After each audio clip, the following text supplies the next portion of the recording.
I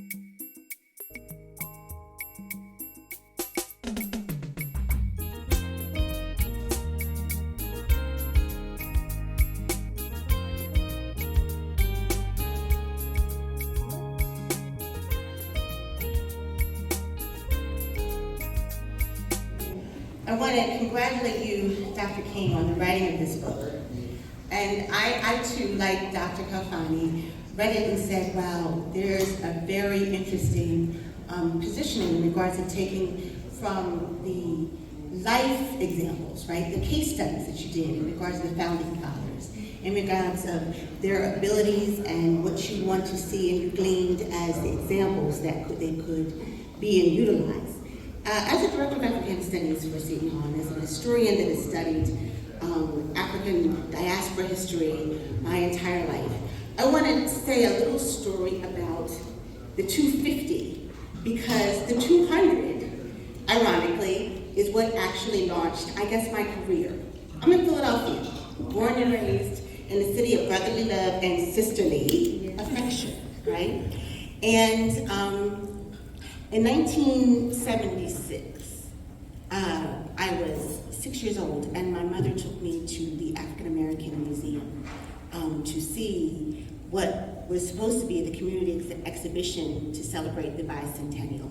Now, the reason why I'm telling you this story is because I want to stress as we move into 250 why it's so important that we are very cognizant of a cohesive story that is holistic and tells both our positive and negatives, but also is very conscious and conscientious about including everyone. They lobbied as change agents and decided that it was very important that there would be a national museum.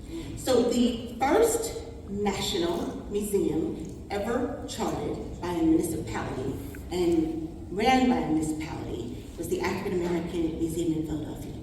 And it was opened in 1976 as a part of the bicentennial, that 200 years. Ironically, it was supposed to be opened in Society Hill, which is now considered Society Hill, but at the time it was the 7th Ward. Historically had been the 7th Ward, the African American community in Philadelphia. If you ever go to Philadelphia now and walk down those beautiful streets in Rittenhouse Square and Society Hill, that was the African American community. That's where the museum was supposed to be. But the neighbors did not want it. So they moved it to an area that they thought was at the edge of the city, Chinatown, at the time.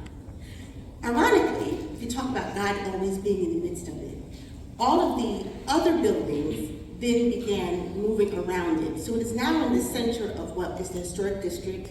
It is